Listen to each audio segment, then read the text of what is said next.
Em nome do Pai, do Filho e do Espírito Santo. Amém.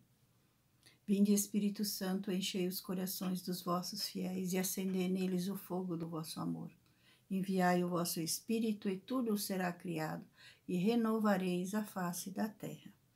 Oremos. Ó Deus, que instruístes os corações dos vossos fiéis com a luz do Espírito Santo, fazei que apreciemos retamente todas as coisas, segundo o mesmo Espírito, e gozemos sempre da sua consolação. Por Cristo, Senhor nosso.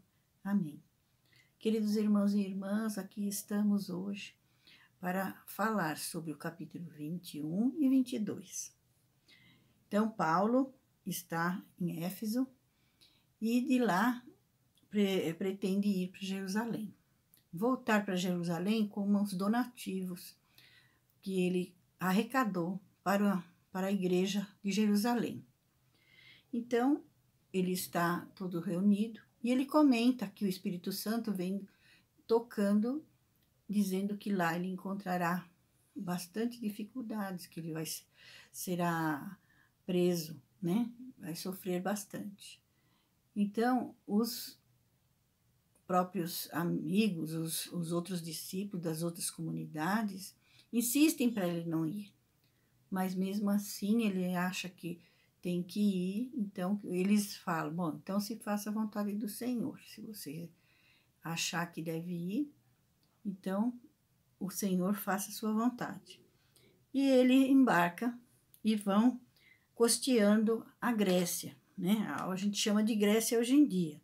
Mas ele passa por Cós, depois Rhodes, Patara, e dali encontra um navio que ia para Fenícia, aportando depois em Tiro. Achando lá alguns discípulos em Tiro, ele fica lá por uma semana, 7 dias. Embarcam novamente e foram de Tiro para Ptolomaida.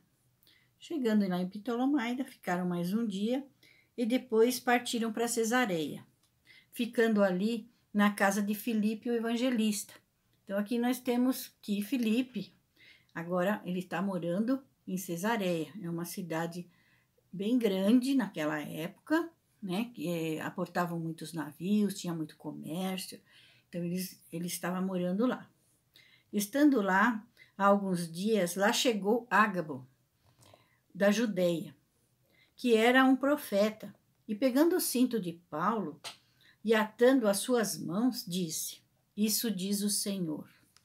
Assim, os judeus de Jerusalém ligarão o homem a quem pertence este cinto e o entregarão nas mãos dos pagãos.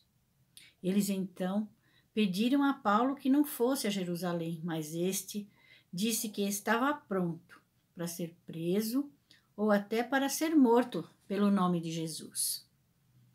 Não o podendo convencer, os discípulos de Cesareia o acompanharam até a casa de Manasson, onde ficou hospedado.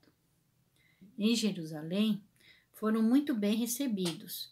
Como eu quero lembrar, Paulo não estava sozinho, ele estava também com Lucas e dizem que também com Marcos e outros discípulos. No dia seguinte, foram à casa de Tiago, também evangelista, onde contou tudo o que o Senhor fez no meio dos gentios. Mas encontrou um problema. Tiago havia escutado os rumores de que vários judeus vindos de fora, de outros lugares, estavam falando que Paulo estava renegando a religião judaica, que estava ensinando os judeus a não cumprirem mais os preceitos da lei judaica. Mas não era bem isso, era uma coisa injusta, porque ele sempre falava, era para os gentios que não tinham que fazer a mesma coisa, ser circuncidados, não precisava fazer as mesmas coisas. E já haviam feito reuniões e falaram que os gentios, novos cristãos, teriam que só se abster das carnes sufocadas, da impureza, das coisas básicas, né? Então, o que Tiago propôs? Ele propôs que, como tinham 4 pessoas lá que fizeram um voto, que ele fizesse esse voto junto com eles, se purificando, levando aquelas 4 pessoas, pagando para elas aquele rito todo que era judaico, para tirar essa má impressão que as pessoas tinham dessas fofocas, desse falatório que estava havendo sobre ele. E ele assim cumpriu isso. Ele levou, fez os votos, arcou com os custos, porque naquela época se cortava, quando a pessoa fazia um voto, eles raspavam a cabeça. Então, eles rasparam a cabeça e tudo isso foi pago por Paulo, para minimizar essa situação. Mas passado alguns dias, o que aconteceu? Que outros judeus que moravam, que vinham de fora, vendo ele com um dos discípulos dele, que era pagão, na feira, na rua, depois, quando viram Paulo dentro do templo, acharam que estava junto também, essa pessoa pagã. E eles eram muito rigorosos nessa história. Então, fizeram o maior escândalo, falando que ele tinha levado uma pessoa pagã para dentro do templo. E quiseram açoitá-lo, bater. Fez uma maior confusão. Fecharam as portas do templo, botando ele para fora e, ao mesmo tempo, querendo surrá-lo, entendeu? Porque era da lei deles, não podia entrar gentios lá dentro. Só que ele não estava com ninguém, na verdade, né? Então, o que aconteceu? Naquela confusão, veio os soldados romanos, lógico, né? Para acabar com aquela confusão, porque eles ficam sabendo qualquer coisa, qualquer tumulto, e vêm correndo. E eles vieram e prenderam Paulo para saber, para tirar satisfação do que é que estava acontecendo. E Paulo, quando chegou na entrada do lugar que eles tinham que levá-lo, pediu para falar ao povo. Então, ele pegou e fez um discurso para os judeus.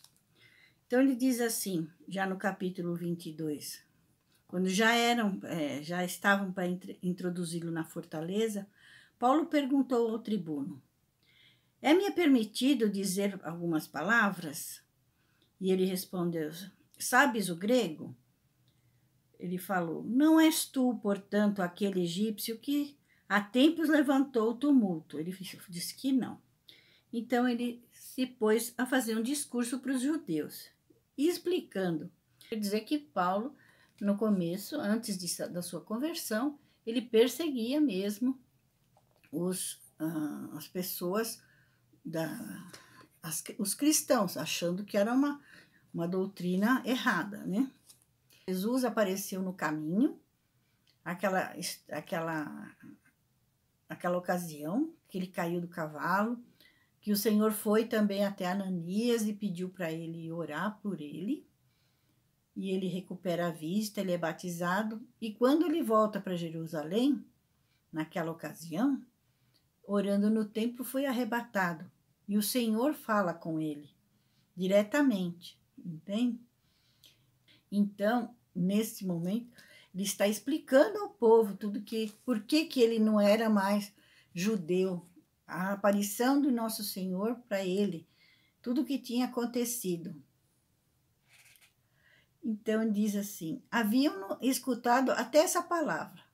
Então levantaram voz: tira desse mundo este homem, não é digno de viver.